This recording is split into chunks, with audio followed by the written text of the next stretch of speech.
नमस्कार साथियों, मैं अरविंद आपका स्वागत करता हूं आपके अपने आसमा सिविल एकेडमी में। साथियों, हमारा जो लास्ट क्लास था संविधान का शुरुआत हो गया है हमारे पिछले क्लास से ही। आज चूंकि संविधान का हमारा ये दूसरा नंबर क्लास है।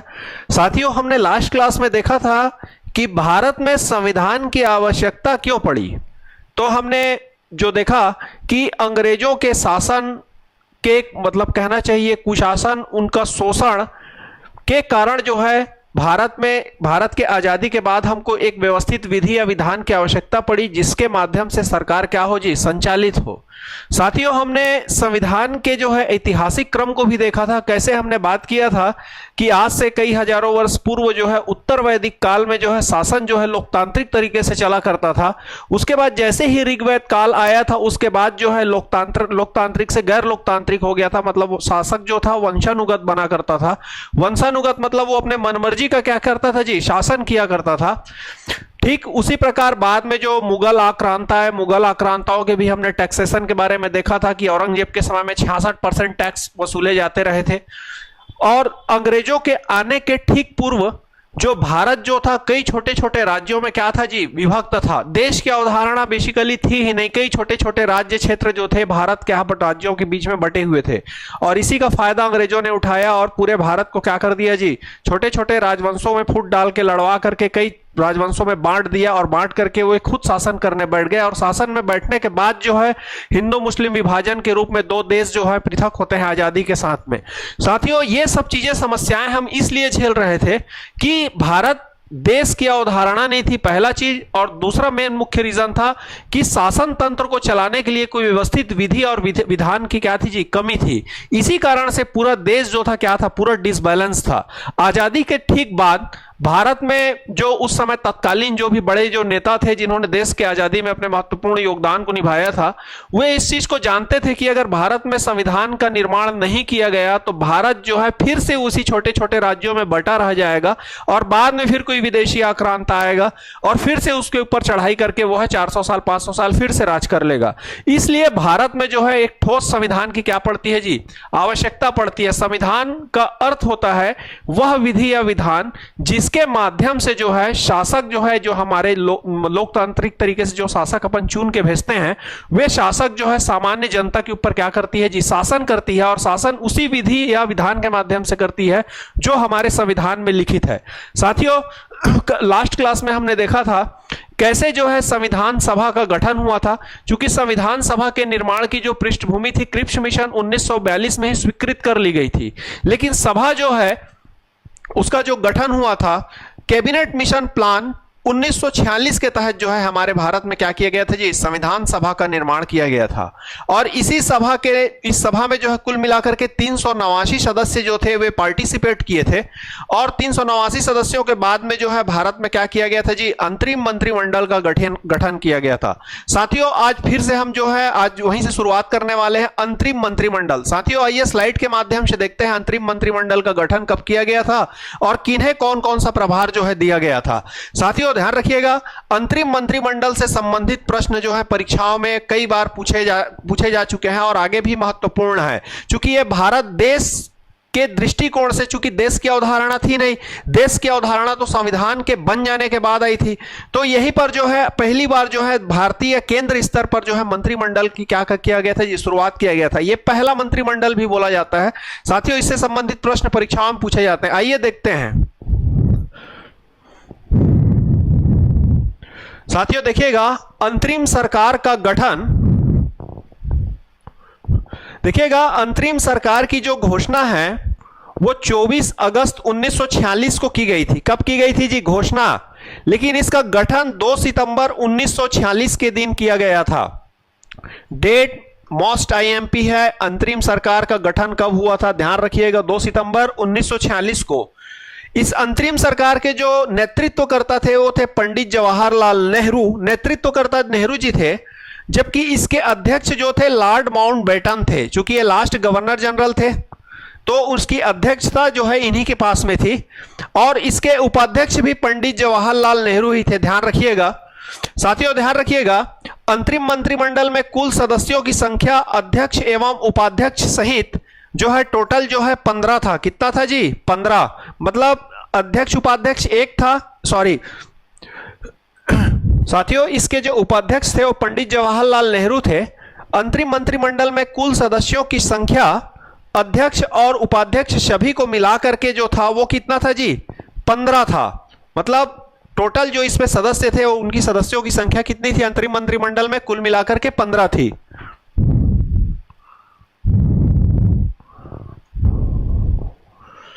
साथियों ध्यान रखिएगा, लॉर्ड माउंटबेटन जो थे इस अंतरिम मंत्रिमंडल के जो थे अध्यक्ष थे।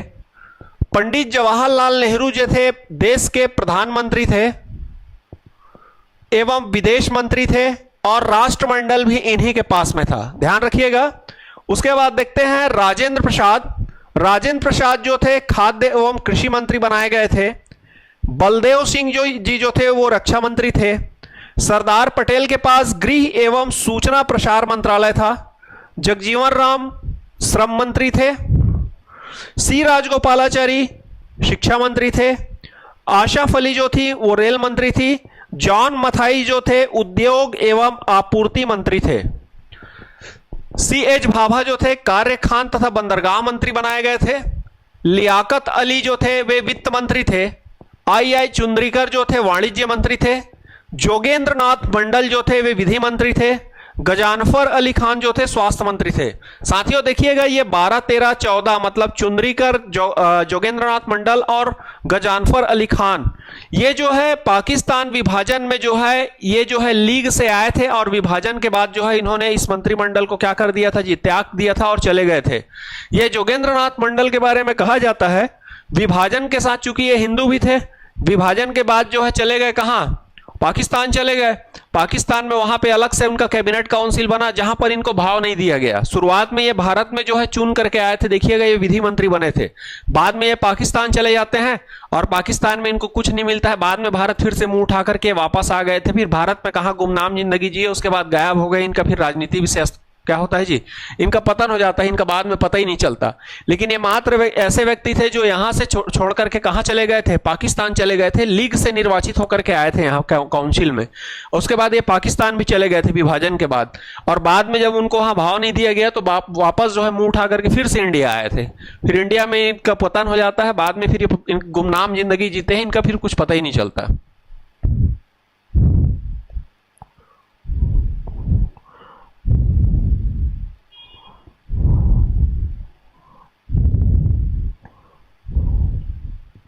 साथियों देखिएगा, अंतरिम सरकार के संबंध में डॉक्टर भीमराव अंबेडकर ने कहा था यह एक देश की सरकार है जिसे 2 राष्ट्र चला रहे हैं। मतलब देखिएगा इनका कहना था कि यह एक राष्ट्र की सरकार है, परंतु इसको चला कितने लोग रहे हैं, 2 सरकारें जो है चला रही हैं। मतलब 2 राष्ट्र इसको चला रहे हैं। क्योंकि देखिएगा 11वें तक आते तक जितने भी मंत्री हैं ये भारत से थे, कांग्रेस से थे, और ये लास्ट तक बने रहे। लेकिन विभाजन के उपरांत जो है ये 3 जो थे, चुंद्रीकर, जोगेंद्रनाथ मंडल और गजानफर अली खान, ये जो लीग से चुन करके आए थे। बाद में विभाजन के बाद ये क्या होते हैं जी, यहां से मूव करके चले जाते हैं, छोड़ देते हैं भारतीय राजनीति को। इसलिए अंबेडकर जी ने कहा था कि ये जो है एक देश की सरकार है जिसको 2 राष्ट्र चला रहे हैं।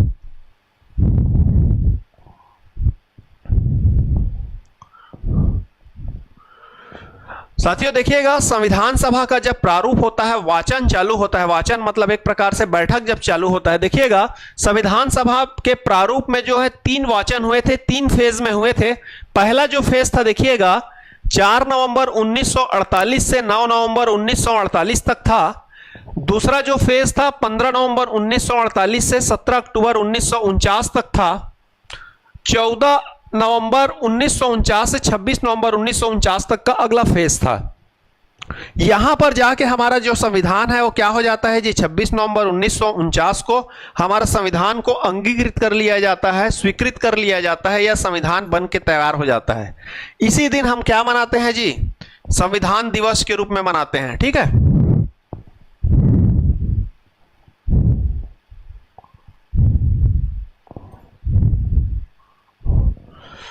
साथियों देखिएगा, संविधान सभा से संबंधित जो कुछ महत्वपूर्ण समितियां थी उन समितियों के बारे में आइए चर्चा करते हैं। प्रारूप समिति और मसौदा। साथियों ध्यान रखिएगा, ये एक महत्वपूर्ण समिति थी, मसौदा समिति, जिन्होंने क्या किया था जी, संविधान का ड्राफ्टिंग तैयार किया था कि संविधान का वे और ड्राफ्टिंग उसकी क्या होगी। साथियों ध्यान रखिएगा, इस प्रारूप समिति का जो गठन है 29 अगस्त 1947 के दिन किया गया था। 29 अगस्त 1947 डेट महत्वपूर्ण है, ध्यान रखिएगा। इस दिन जो है राष्ट्रीय खेल दिवस के रूप में मनाया जाता है। आज भी क्या मनाया जाता है जी, राष्ट्रीय खेल दिवस। आज के मतलब 29 अगस्त के दिन को जो है राष्ट्रीय खेल दिवस के रूप में मनाया जाता है, इसीलिए कि इस दिन जो है मसौदा समिति जो है बनी थी। इसमें कुल सदस्यों की संख्या जो है 7 थी और इसके जो अध्यक्ष थे डॉक्टर भीमराव अंबेडकर थे। मतलब मसौदा मतलब ड्राफ्टिंग हुआ था एक प्रकार से, संविधान का ड्राफ्टिंग जो है किस तरीके से कहां पर किस चीजों को कैसे रखना है, तो उसकी ड्राफ्टिंग के जो अध्यक्ष थे ड्राफ्टिंग कमेटी के, वो थे डॉक्टर भीमराव अंबेडकर। अब देखिएगा, संघ संविधान समिति के जो अध्यक्ष थे पंडित जवाहरलाल नेहरू थे। संचालन समिति की अध्यक्षता जो है डॉक्टर राजेंद्र प्रसाद द्वारा की गई थी। प्रांतीय संविधान समिति देखिएगा सरदार वल्लभ भाई पटेल थे। देखिएगा ध्यान दीजिएगा, संघ संविधान समिति पंडित जवाहरलाल नेहरू थे और प्रांतीय संविधान समिति सरदार वल्लभ भाई पटेल थे। मतलब प्रांतों की जिम्मेदारी जो है किनको दी गई थी जी, वल्लभ भाई पटेल को दिया गया था। और राष्ट्रीय एकीकरण में इन्होंने बहुत बड़ी भूमिका निभाई थी, इसीलिए इनको क्या कहा जाता है जी, भारत का बिस्मार्क या भारत का लौह पुरुष कहा जाता है। देखिएगा, मूल अधिकार एवं अल्पसंख्यक समिति भी किनके पास था, सरदार वल्लभ भाई पटेल जी के पास था। झंडा समिति के अध्यक्ष थे जे बी कृपलानी। सदन समिति की अध्यक्षता जो है बी पट्टाभी सीतारामैया के द्वारा किया गया था। कार्य संचालन समिति के अध्यक्ष डॉक्टर के एम मुंशी थे। साथियों इसी कड़ी में अपन आगे चलते हैं, आगे चर्चा करते हैं संविधान सभा की बैठकें कब हुई, कैसे कैसे हुई, कौन कौन से प्रस्ताव किनके द्वारा रखे गए, संविधान कितने दिनों में बन के तैयार हुआ और संविधान को बनने के बाद क्या क्या प्रक्रिया हुई उसको संविधान को पूर्ण रूप से भारत में लागू करने के लिए। आइए साथियों देखते हैं आगे की स्लाइड में। साथियों देखिएगा, संविधान की जो कुल बैठकें थी जो है कुल मिला के जो है 3 वाचन हुए थे और उसमें कुल मिला के 12 बैठकें हुई थी। देखिएगा, इसमें वाचन 3 थे और कुल बैठक जो अधिवेशन जो हुए थे उनकी संख्या जो थी वो 12 थी। साथियों ध्यान रखिएगा, संविधान सभा के जो सलाहकार थे वो BN राव थे। कौन थे जी, सलाहकार। ये मोस्ट IMP है साथियों, ध्यान रखिएगा। संविधान सभा से रिलेटेड जो भी लाइन फैक्ट जो इसमें लिखे गए हैं अत्यंत महत्वपूर्ण है, परीक्षाओं के दृष्टिकोण से बार बार पूछे जाते हैं। इसमें हर एक पॉइंट IMP है। अगर मैं IMP नहीं भी लगा रहा हूं तो ये मत सोचिएगा कि IMP नहीं है, इसमें हर एक पॉइंट महत्वपूर्ण है। देखिएगा, सलाहकार जो थे वो BN राव थे। उसके बाद देखिएगा, इसके उपाध्यक्ष थे हरेंद्र कुमार मुखर्जी और VT कृष्णामाचारी। इसके उपाध्यक्ष थे VT कृष्णामाचारी। साथियों इसके देखिएगा, प्रथम बैठक जो हुआ था 9 दिसंबर 1946 को हुआ था और इसी दिन जो है प्रोटेम स्पीकर सच्चिदानंद सिन्हा जी को चुना गया था। साथियों ध्यान रखिएगा, सच्चिदानंद सिन्हा जी जो थे इस संविधान समिति में काफी उम्रदराज थे, इसलिए जो है इनको प्रोटेम स्पीकर के रूप में या दूसरे शब्दों में इन्हें अस्थायी अध्यक्ष के रूप में चुना गया था। कब, 9 दिसंबर 1946 के दिन, प्रथम बैठक के दिन। इसका जो दूसरा बैठक था वो 11 दिसंबर 1946 को हुआ था। इस दिन जो है स्थायी अध्यक्ष का चुनाव होना था और स्थायी अध्यक्ष के रूप में डॉक्टर राजेंद्र प्रसाद जी को चुना गया था। किनको चुना गया था बॉस, डॉक्टर राजेंद्र प्रसाद जी को जो है स्थायी अध्यक्ष के रूप में चुना गया था। यही राजेंद्र प्रसाद आगे चल के देश के पहले राष्ट्रपति भी बनते हैं जी, ठीक है ना। देखिएगा, तृतीय बैठक जो है 13 दिसंबर 1946 के दिन हुआ था और इसी दिन जो है पंडित जवाहरलाल नेहरू जी के द्वारा जो है उद्देश्य प्रस्ताव को जो है सदन के समक्ष रखा गया था। देखिएगा, उद्देश्य प्रस्ताव को प्रस्तुत किया गया था, जिसे 22 जनवरी 1947 को संविधान सभा ने क्या कर दिया था जी, पारित कर दिया था। यह भी बहुत ही महत्वपूर्ण है, पूछा जाता है उद्देश्य प्रस्ताव कब और किनके द्वारा जो है रखा गया था। साथियों अगला डेट देखिएगा, 24 नवंबर 1949 को जो है 284 सदस्यों ने जो है इसमें अंतिम रूप से क्या किए थे जी, हस्ताक्षर किए थे। और 26 नवंबर 1949 को जो है हमारा संविधान क्या हो गया था जी, तैयार हो गया था।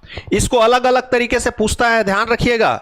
संविधान तैयार कब हुआ था? 26 नवंबर 1949 को। संविधान को अंगीकृत कब किया गया? 26 नवंबर 1949 को। 49 के दिन जो है हमारा संविधान क्या था जी, पूर्ण रूप से बन करके तैयार हो गया था।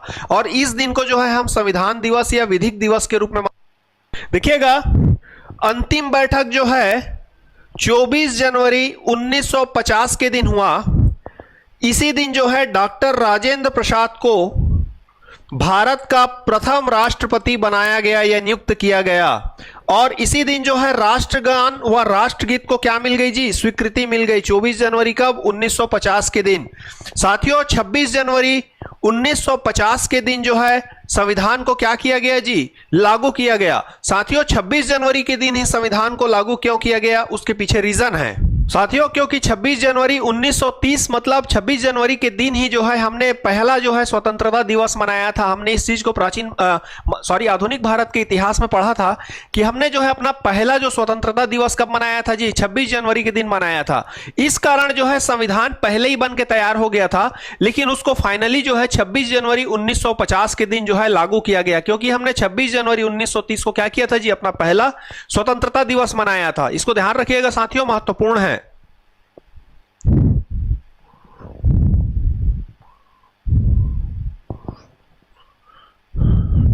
साथियों देखिएगा, संविधान के निर्माण में 2 वर्ष 11 माह और 18 दिन का समय लगा था। यह पूछा जाता है संविधान निर्माण में कितने समय लगे थे, तो कुल मिला के 2 वर्ष 11 माह और 18 दिन का समय लगा था।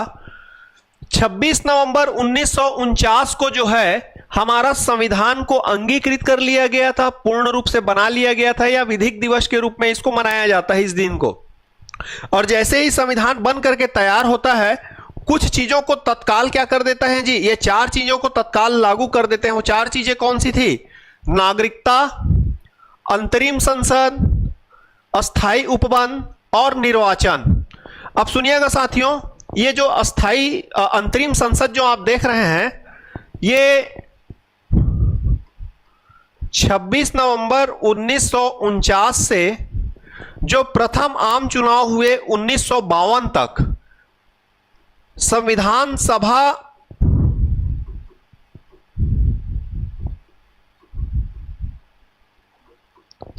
सभा ने ही क्या किया जी, अंतरिम संसद के रूप में कार्य किया था।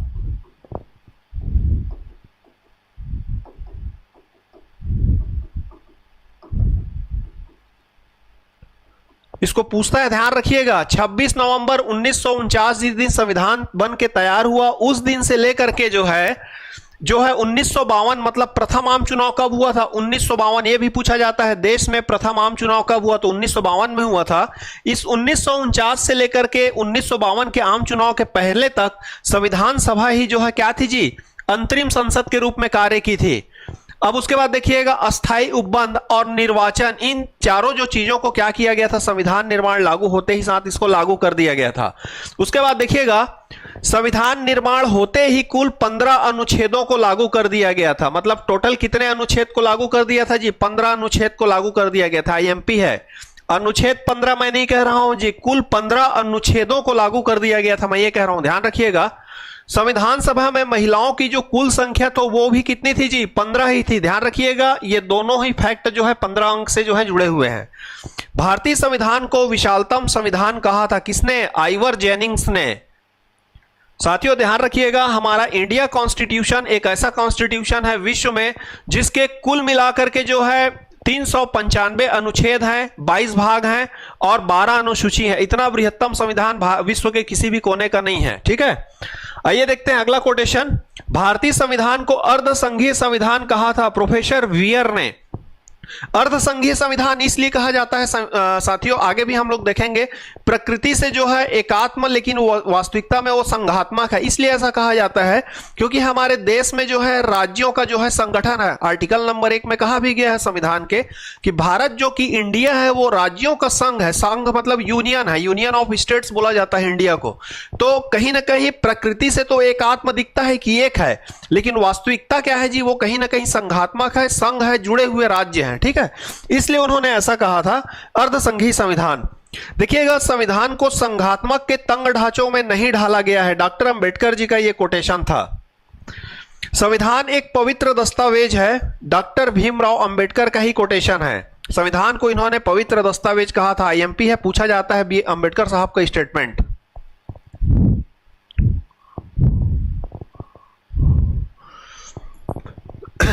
साथियों, हमारे आसमा सिविल एकेडमी की जो लाइव क्लासेस, ऑनलाइन क्लासेस जो चलती हैं, उसमें जो है मैथ्स की प्रॉपर क्लासेस चल रही हैं और उसके मेरे ख्याल से लगभग 8-9 क्लास जो है हो भी चुके हैं। हितेश वर्मा सर जो है रेगुलर मैथ्स की क्लास ले रहे हैं।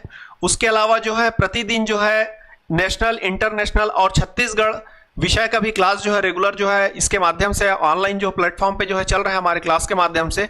इसकी क्लास जो है इसार सर लेते हैं। साथियों, तो कॉन्स्टिट्यूशन के साथ साथ अगर आप मैथ्स और करंट अफेयर की डेली क्लास को भी अगर जुड़ते हैं, उससे भी पढ़ाई करते हैं, तो आपको इससे ज्यादा बेनिफिट हो सकता है। साथियों, इसी आगे कड़ी में हम संविधान की प्रस्तावना के बारे में बात करने वाले हैं। साथियों, ध्यान रखिएगा, जो प्रस्तावना है वो संविधान निर्माताओं के इच्छा को जानने का, उनके मन में क्या था, भारत के संविधान के प्रति क्या सोचते थे, उनको जानने का क्या है जी, एक माध्यम है। पूरा जो संविधान है, जो 395 आर्टिकल है, 22 भाग है, 12 अनुसूची हैं, उस पूरे इंडियन कॉन्स्टिट्यूशन को अगर जानने से पहले सिर्फ अगर ये 8 लाइन का अगर प्रस्तावना को अगर आप पढ़ लेते हैं, तो प्रस्तावना एक पूरा आईना दिखा देता है जी संविधान का। मतलब ये कहना चाहिए पूरे संविधान को जो है सार जो कहना चाहिए, पूरे संविधान का सार जो है किसके माध्यम से बताया गया है जी, प्रस्तावना के माध्यम से बताया गया है। साथियों, आइए अपन प्रस्तावना को देखते हैं।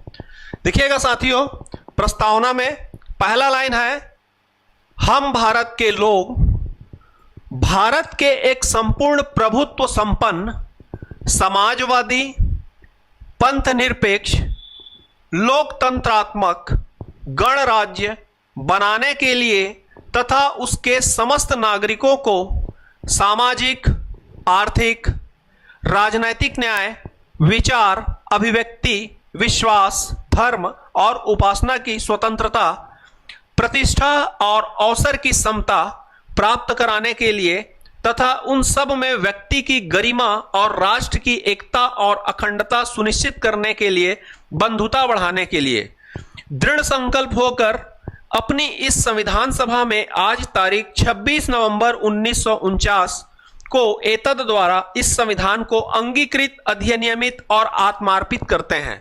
साथियों, ये जो प्रस्तावना देखते हैं अपन, प्रस्तावना बहुत बड़ा नहीं है, छोटा सा प्रस्तावना है, लेकिन इस छोटे से प्रस्तावना के माध्यम से जो है पूरा इंडियन कॉन्स्टिट्यूशन किस डायमेंशन में बनने वाला है, या डायमेंशन क्या है इंडियन कॉन्स्टिट्यूशन का, इस 4 लाइन से क्या हो जाता है जी, क्लियर हो जाता है। साथियों, संविधान निर्माताओं के दिमाग में क्या चल रहा था, संविधान निर्माता जो है देश का जो संविधान बनाने के पहले जो है उन्होंने उनके जो मन की जो भावना थी उसको जानने के लिए जो अपन जो है इस सिर्फ प्रस्तावना को पढ़ लेने से उनकी जो उपज थी माइंड की, वो पूरा डायमेंशन क्या हो जाता है जी, क्लियर हो जाता है।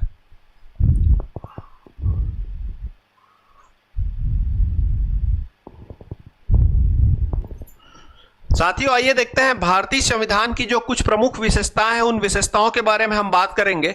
साथियों, हमारा पहला लाइन लिखा हुआ है, हम भारत के लोग। साथियों, ध्यान रखिएगा, इसका अर्थ जो होता है बेसिकली जो है हम भारत के लोग शब्द को जो है यूएसए के चार्टर एक्ट से जो है लिया गया है, और इसका अर्थ होता है कि पूरा जो संविधान है वो हम भारतीयों के लिए बनाया गया है, और इस राष्ट्र पे हम भारतीयों का ही क्या रहेगा जी, प्रभुत्व रहेगा, नियंत्रण रहेगा, और ये पूरा संविधान क्या है, ये हमारे लिए। देखिएगा ये क्या इसमें लिखा है, यह शब्द यूएसए के चार्टर एक्ट से लिया गया है। इसमें सामान्यतः निम्न बातें हैं। देखिएगा, संविधान के द्वारा अंतिम प्रभुसत्ता भारतीय जनता में निहित होगी। इसका अर्थ है कि भारत देश का प्रभुसत्ता, या बोलना चाहिए स्वामित्व, पूरे राष्ट्र का स्वामित्व, पूरे देश का मालिक जो होगा भारत का एक एक नागरिक होगा। भारत की पूरी 140 करोड़ जनता जो है अपने देश की मालिक है। देखिएगा, संविधान निर्माता भारतीय जनता के प्रतिनिधि होंगे।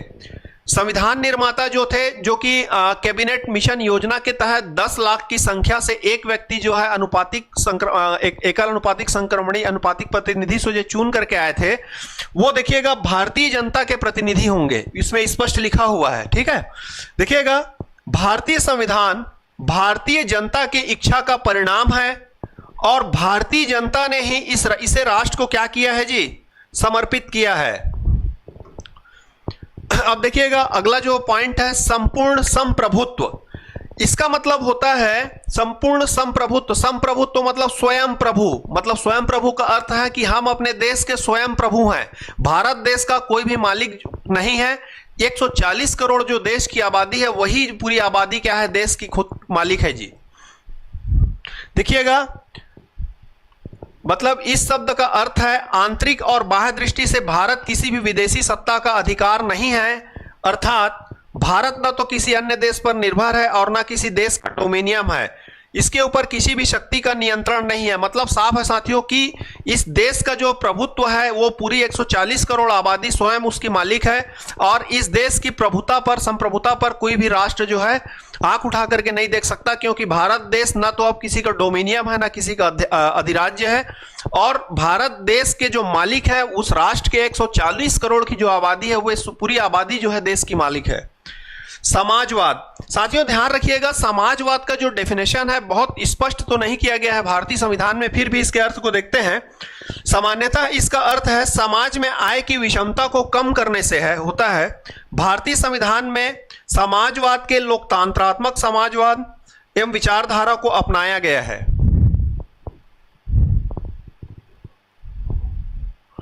पंथ निरपेक्ष, पंथ निरपेक्ष एक बहुत बड़ा मुद्दा है साथियों, ध्यान रखिएगा।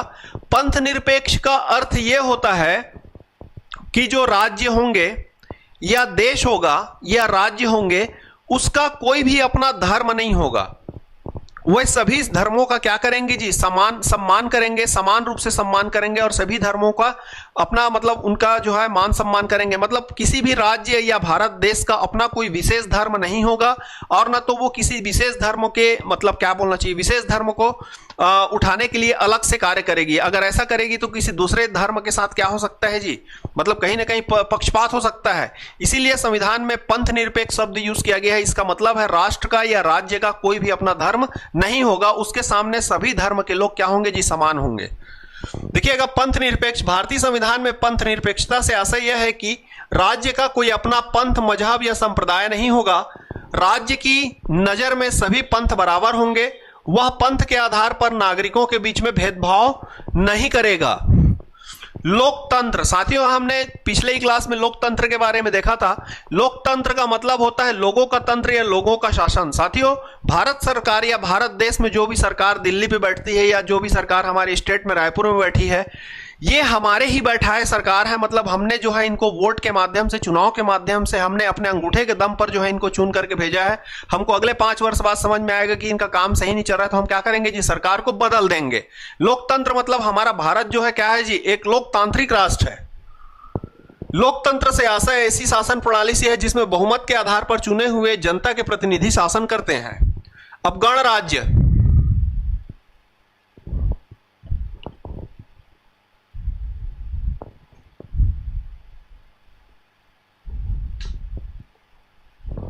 देखिएगा जी, गणराज्य का अर्थ होता है जो शासक होगा कोई भी वंशानुगत नहीं होगा। गणराज्य मतलब कहीं ना कहीं गणतांत्रिक, लोकतांत्रिक, लोकतंत्र और गणतंत्र लगभग एक ही सिक्के के दो पहलू हैं जी। गणतंत्र का मतलब होता है जिसके कोई भी जो है शासक वंशानुगत नहीं होंगे। यहाँ के शासक जो भी जाएंगे लोकतांत्रिक तरीके से जाएंगे। देखिएगा गणराज्य की संकल्पना उस राज्य का प्रतीक है जिसमें जनता सर्वोच्च होती है, जिसमें कोई भी वंशानुगत शासक नहीं होता। अर्थात राज्य का सर्वोच्च अधिकारी वंशानुगत राजा न होकर भारतीय जनता निर्वाचित होते हैं। विशेष राष्ट्र प्रमुख एक निश्चित अवधि तक के लिए ही चुना जाता है। ध्यान रखिएगा साथियों, गणराज्य की सबसे बड़ी विशेषता होती है वहां का जो राष्ट्राध्यक्ष या राष्ट्र का प्रमुख होता है वो एक निश्चित अवधि के लिए ही जो है पद में बना रहता है। अगला पॉइंट देखिएगा, न्याय। भारतीय प्रस्तावना में न्याय के 3 आयाम को अपनाया गया है जी। भारतीय प्रस्तावना में जो है सामाजिक न्याय मतलब न्याय को जो है 3 तरीके से अपनाया गया है। पहला है सामाजिक न्याय। सामाजिक न्याय से तात्पर्य है समाज में व्यक्ति को व्यक्ति के नाते ही महत्व दिया जाना चाहिए, उसके साथ जन्म स्थान, जाति, मूल, जन्म स्थान, निवास स्थान, उद्भव, धर्म के आधार पर किसी भी प्रकार से रंग के इत्यादि के आधार पर भेदभाव नहीं किया जाना चाहिए। इसका मतलब है समाज में किसी भी वर्ग विशेष के लिए विशेषाधिकार की जो क्या रहेगी जी, अनुपस्थिति रहेगी। किसी भी समाज को जो है विशेष रूप से अधिकार नहीं दिया जाएगा। अब देखिएगा आर्थिक न्याय। देखिएगा आर्थिक न्याय का अर्थ है आर्थिक कारणों के आधार पर किसी भी व्यक्ति से भेदभाव नहीं किया जा सकता, ऐसी व्यवस्था का अंत किया जाना चाहिए। इसमें कुछ साधन संपन्न लोगों द्वारा बहुसंख्यक साधन विहीन व्यक्तियों का शोषण किया जाता है। मतलब भारत में जो है जी किसी भी प्रकार जो है जो शोषण बोलना चाहिए, आर्थिक रूप से शोषण बोलना चाहिए, जो गरीब वर्ग है उस गरीब वर्ग का अमीर वर्ग के द्वारा जो है शोषण नहीं किया जाना चाहिए, इसमें बताया गया है आर्थिक न्याय में। अगला पॉइंट है साथियों राजनीतिक न्याय। साथियों ध्यान रखिएगा राजनीतिक न्याय हमारे आर्टिकल 326 से जुड़ा हुआ है, मतलब वो मतदान करने का अधिकार। साथियों हम सभी को जो है समान रूप से राजनीति के कार्य, राजनीतिक में क्या है जी, हिस्सा लेने के अधिकार दिए गए हैं। 18 वर्ष उम्र के बाद के जितने भी युवा वर्ग हैं उनको क्या दिया जाता है जी, मतदान देने का अधिकार दिया जाता है। तो राजनीतिक जो न्याय है यही है।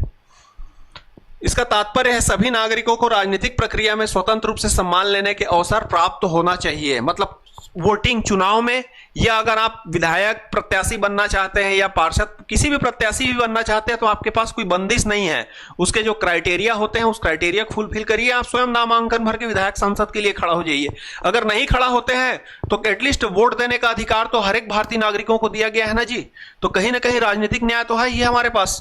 स्वतंत्रता, देखिएगा स्वतंत्रता का अर्थ है लोगों की गतिविधियों पर किसी प्रकार की रोक टोक की अनुपस्थिति तथा साथ ही व्यक्ति के विकास के लिए अवसर प्रदान करना।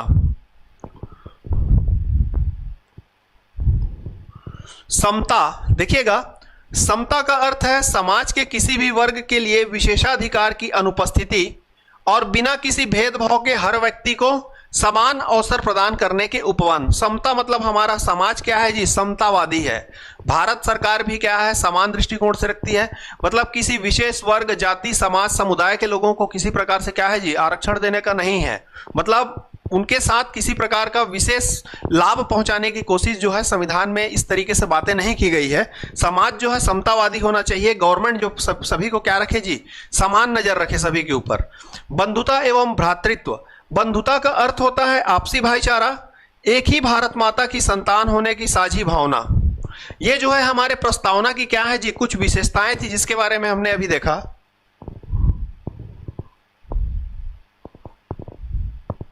साथियों जो अभी हम लोग टॉपिक पढ़े हैं उस टॉपिक से संबंधित कुछ प्रश्न जो है पूछे जाते हैं। आइए साथियों अपन देखते हैं उससे संबंधित जो है कुछ प्रश्न। भारत के संविधान सभा किसके अनुसार गठित की गई थी?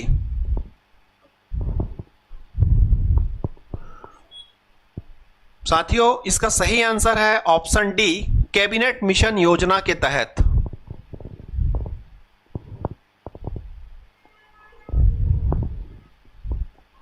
साथियों नेक्स्ट क्वेश्चन, कैबिनेट मिशन योजना के अनुसार संविधान सभा में कुल कितने सदस्य होने थे?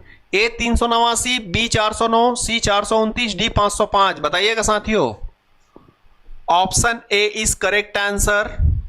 ए कुल 389 सदस्य जो है निर्वाचित होकर के आए थे। नेक्स्ट क्वेश्चन, संविधान सभा में किस देशी रियासत के प्रतिनिधि ने भाग नहीं लिया था? बताइएगा साथियों इसका आंसर क्या है? A Junagadh, B Kashmir, C Hyderabad, D Mysore. Option C is correct answer. Hyderabad के जो रियासत थे उसने जो है संविधान सभा में पार्टिसिपेट नहीं किया था। नेक्स्ट क्वेश्चन है, संविधान सभा के प्रारूप मसौदा समिति के अध्यक्ष कौन थे जी? प्रारूप समिति, मसौदा समिति, सॉरी गठन नियुक्ति कब की गई थी? मतलब प्रारूप समिति, मसौदा समिति का गठन कब किया गया था? 29 अप्रैल, 11 जून, 29 अगस्त और 16 दिसंबर। साथियों option C is correct answer. 29 अगस्त के दिन मैं बताया था, इस दिन जो है राष्ट्रीय खेल दिवस के रूप में मनाया जाता है।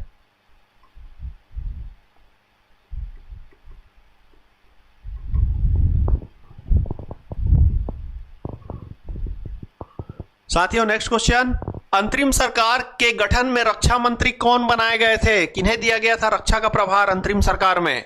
ए Jagjivan Ram, B Baldev Singh, C John Mathai, D Asaf Ali. बताइएगा साथियों इसका करेक्ट आंसर।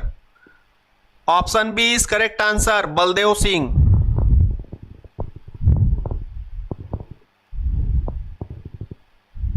साथियों नेक्स्ट क्वेश्चन, संपूर्ण भारतीय संविधान के निर्माण में संविधान सभा को कितने समय लगा था, या दूसरे शब्दों में संविधान को बनाने में कितना समय लगा था? बताइएगा साथियों। ऑप्शन ए 2 वर्ष 7 माह, ऑप्शन बी 2 वर्ष 11 माह 14 दिन, ऑप्शन सी 2 वर्ष 11 माह 18 दिन, सी 2 वर्ष 11 माह 23 दिन। बताइएगा साथियों, अभी बताया हूं थोड़ा देर पहले। Option C is correct answer, 2 माह 18 दिन जो है हमारे संविधान के निर्माण में लगा था। नेक्स्ट क्वेश्चन, संविधान सभा में नेहरू जी ने उद्देश्य प्रस्ताव को कब रखा था? 10 दिसंबर, 13 दिसंबर, 16 दिसंबर या 19 दिसंबर? बताइए साथियों। Option B is correct answer, 13 दिसंबर 1946 को पंडित जवाहरलाल नेहरू के द्वारा उद्देश्य प्रस्ताव को रखा गया था। साथियों नेक्स्ट क्वेश्चन, भारत के संविधान निर्मात्री सभा के अध्यक्ष कौन थे? बताइएगा। Doctor Rajendra Prasad, doctor B R Ambedkar, Shri Iyer, Pandit Jawaharlal Nehru. संविधान निर्मात्री सभा के जो स्थायी अध्यक्ष बनाए गए थे कौन थे जी? डॉक्टर राजेंद्र प्रसाद स्थायी अध्यक्ष थे। और प्रोटेम स्पीकर किन्हें बनाया गया था? सच्चिदानंद सिन्हा जी को बनाया गया था। नेक्स्ट क्वेश्चन, भारतीय संविधान सभा का गठन किया गया था भारत सरकार अधिनियम 1935 के अंतर्गत, क्रिप्स मिशन योजना 1942 के अंतर्गत, कैबिनेट मिशन योजना 1946 के अंतर्गत, भारतीय स्वतंत्रता अधिनियम 1947 के अंतर्गत। साथियों ऑप्शन सी कैबिनेट मिशन योजना 1946 के अंतर्गत, option C is correct answer. साथियों नेक्स्ट क्वेश्चन, भारतीय संविधान को बनाने हेतु भारतीय संविधान सभा में कुल कितने अधिवेशन हुए थे, कितनी बैठकें हुई थी? 7, 9, 12, 15। 12 बैठकें हुई थी। Option C is correct answer.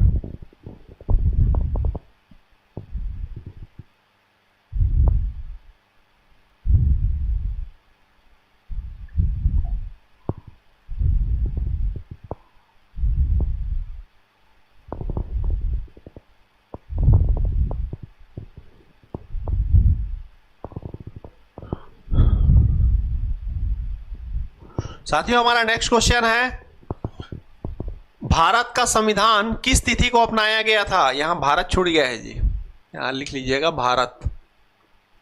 Bharat का संविधान किस तिथि को अपनाया गया था या अंगीकृत किया गया था? 26 जनवरी 1950, 26 नवंबर 1949, 26 जनवरी 1949, 15 जुलाई 1947। बताइएगा साथियों। 26 नवंबर 1949 option B is correct answer. इस दिन जो है हमारा संविधान जो है फाइनली बन के तैयार हुआ था। 26 नवंबर के दिन जो है हम लोग क्या मनाते हैं जी? संविधान दिवस के रूप में विधिक दिवस के रूप में मनाते हैं। इसी दिन जो है संविधान को अंगीकृत किया गया था, अपनाया गया था, जबकि लागू जो है 26 जनवरी 1950 के दिन किया गया था। उसके पीछे रीजन था कि 26 जनवरी 1930 को जो है पहली बार हमने क्या मनाया था जी? स्वतंत्रता दिवस जो है मनाया था। इसी को याद में रखते हुए जो है 26 जनवरी 1950 के दिन संविधान को लागू किया गया था।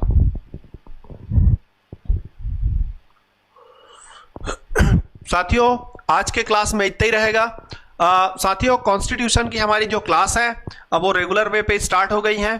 साथियों अगर वीडियो पसंद आए तो लाइक एंड शेयर जरूर कीजिएगा। Thank you.